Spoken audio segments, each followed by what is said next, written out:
Hola mis amigos y compañeros de lectura de la Biblia. Hoy nos corresponde Marcos capítulo número 12 y estamos en un momento del ministerio del Señor de veras sumamente álgido.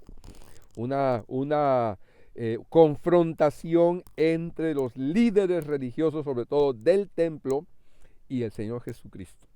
En el capítulo 11 el Señor les había desviado la pregunta de con qué autoridad haces estas cosas, preguntando sobre Juan el Bautista. Pero, él les responde. Pero en el capítulo 12 veamos cómo es que sí les responde sin decirle directamente, lo hace a través de parábolas. Entonces comenzó Jesús a decirles por parábolas. Un hombre plantó una viña, la cercó de vallado, cavó un lagar, edificó una torre y la arrendó a unos labradores y se fue lejos.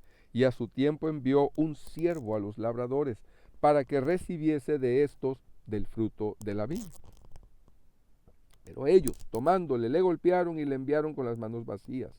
Volvió a enviarles otro siervo, pero apedreándole le hirieron en la cabeza y también le enviaron afrentado. Volvió a enviar otro y a este mataron y a otros muchos, golpeando a unos y matando a otros. Terribles estas personas que arrendaron. Por último, teniendo aún un hijo suyo amado, lo envió también a ellos. Un hijo, parábola, un hijo. Jesús, el Hijo de Dios, el Hijo de Dios. No hay otro Hijo de Dios como Jesús, el Hijo de Dios. Qué tremendo. Un hijo suyo amado lo envió también a ellos diciendo, tendrán respeto a mi hijo. Mas aquellos labradores dijeron entre sí, este es el heredero, venid, matémosle y la heredad será nuestra. Y tomándole, le mataron y le echaron fuera de la viña. ¿Qué pues hará el Señor de la viña? Vendrá y destruirá a los labradores y dará su viña a otros. Tremenda enseñanza del Señor, ¿verdad? Que se cumplió esto. Dice, ni aún esta escritura habéis leído, la piedra que desecharon los edificadores ha venido a ser cabeza del ángulo. El Señor ha hecho esto y es cosa maravillosa a nuestros ojos. Esta fue la parábola que les dijo Jesús. Y ahora veamos la reacción de ellos. Y procuraban prenderle porque entendían que decía contra ellos aquella parábola. Es decir, ellos eran los arrendadores o los arrendatarios. Quizás tú sabes más que yo, ¿verdad? Los arrendatarios seguramente de esa viña, ¿verdad? Y que iban a matar a Jesús como efectivamente lo hicieron poco más adelante, días más adelante.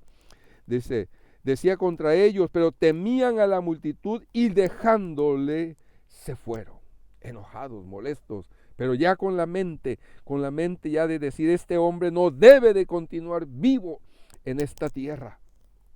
Pero, dice, le enviaron algunos de los fariseos ahora, ¿verdad? Se fueron los saduceos y le enviaron algunos de los fariseos y de los herodianos para que le sorprendiesen en alguna palabra.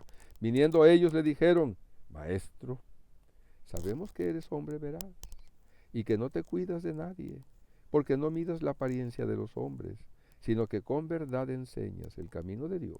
¿Es lícito dar tributo a César o no? ¿Daremos o no daremos? ¡Wow!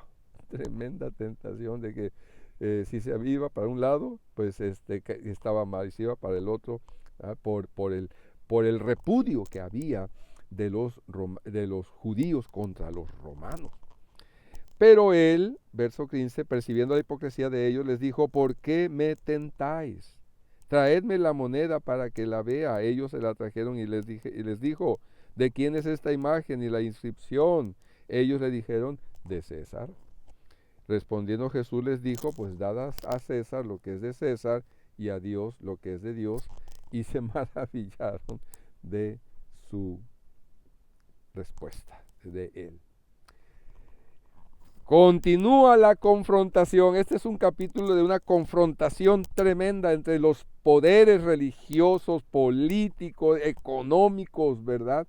Dice, entonces vinieron a él los saduceos, otra vez, saduceos de sacerdotes, que dicen que no hay resurrección, y le preguntaron diciendo: Maestro, Moisés nos escribió que si el hermano de alguno muriere y dejare esposa, pero no dejare hijos, que su hermano se case con ella y levante descendencia a su hermano.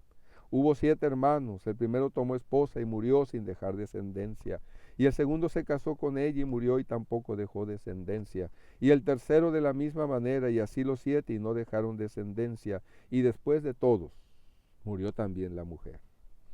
En la resurrección, pues, cuando resuciten, ¿de cuál de ellos será ella mujer, ya que los 7 la tuvieron por mujer? Uno de los razonamientos, de los planteamientos que muy propio de los judíos para poder meter a alguien en una complicación que no tiene salida. Pero Jesús es diferente. Entonces, respondiendo, Jesús les dijo: no erráis por esto, porque ignoráis las Escrituras y el poder de Dios. Primera pregunta: ¿no erran porque ignoran las Escrituras y el poder de Dios? Porque cuando resuciten de los muertos, ni se casarán ni se darán en casamiento, sino serán como los ángeles que están en los cielos. Definitivamente que hay tantas religiones y tantos grupos que hacen de la mujer o de ciertos tipos de personas esclavos. Pero respecto a que los muertos resucitan, ¿no habéis leído en el libro de Moisés cómo le habló Dios en la zarza diciendo: yo soy el Dios de Abraham, el Dios de Isaac y el Dios de Jacob? Dios no es Dios de muertos, sino de vivos. Así que vosotros mucho erráis. Y es que la resurrección, pues, es una doctrina difícil de aceptar. Difícil. Pero para Dios todo es posible. Acercándose uno de los escribas que los había oído disputar y sabía que les había respondido bien, le preguntó: ¿cuál es el primer mandamiento de todos? Jesús le respondió: el primer mandamiento de todos es: oye Israel, el Señor nuestro Dios, el Señor uno es. Y amarás al Señor tu Dios con todo tu corazón y con toda tu alma y con toda tu mente y con todas tus fuerzas. Este es el principal mandamiento, y el segundo es semejante: amarás a tu prójimo como a ti mismo. No hay otro mandamiento mayor que estos. Entonces, ese escriba le dice: bien, maestro, verdad has dicho, que uno es Dios y no hay otro fuera de él. Y el amarle con todo el corazón, con todo el entendimiento, con todo el alma y con todas las fuerzas, y amar al prójimo como a uno mismo, es más que todos los holocaustos y sacrificios. ¡Wow! Jesús, entonces, viendo que había respondido sabiamente, le dijo: no estás lejos del reino de Dios. Y ya ninguno osaba preguntarle. Aleluya. Ya ninguno osaba preguntarle. Enseñando Jesús en el templo decía: ¿cómo dicen los escribas que el Cristo es hijo de David? Porque el mismo David dijo por el Espíritu Santo: dijo el Señor a mi Señor: siéntate a mi diestra, hasta que ponga a tus enemigos por estrado de tus pies. David mismo le llama Señor. ¿Cómo pues es su hijo? Recuerden que este evangelio es principio del evangelio de Jesús el Cristo, el Hijo de Dios, no el Hijo de David, el Hijo de Dios. Y gran multitud del pueblo le oía de buena gana, y les decía en su doctrina: guardaos de los escribas que gustan de andar con largas ropas y aman las salutaciones en las plazas, y las primeras sillas en las sinagogas, y los primeros asientos en las cenas, que devoran las casas de las viudas y por pretextos hacen largas oraciones. Estos recibirán mayor condenación. Estando Jesús sentado delante del arca de la ofrenda, miraba cómo el pueblo echaba dinero en el arca, y muchos ricos echaban mucho. Pero Jesús miró algo especial.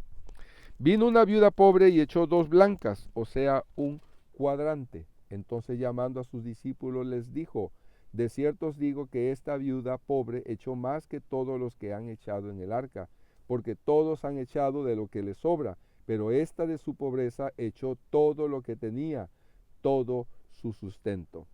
Todos estaban mirando el momento de dar la ofrenda, y venían de todos tipos, pero Jesús miró a esta viuda y la miró de una manera tan especial, reconociendo su gran valor. Que Dios nos permita tener esa manera de mirar a la gente, de mirarlas con el corazón y poder encontrar en ellas lo gran valioso que ellas hacen. Pero sobre todo mira la obra de Dios en todo lo que tenemos. Que Dios te bendiga y te guarde y haga resplandecer su rostro sobre ti. Que Dios te bendiga y te guarde y tenga de ti misericordia. Hasta la próxima.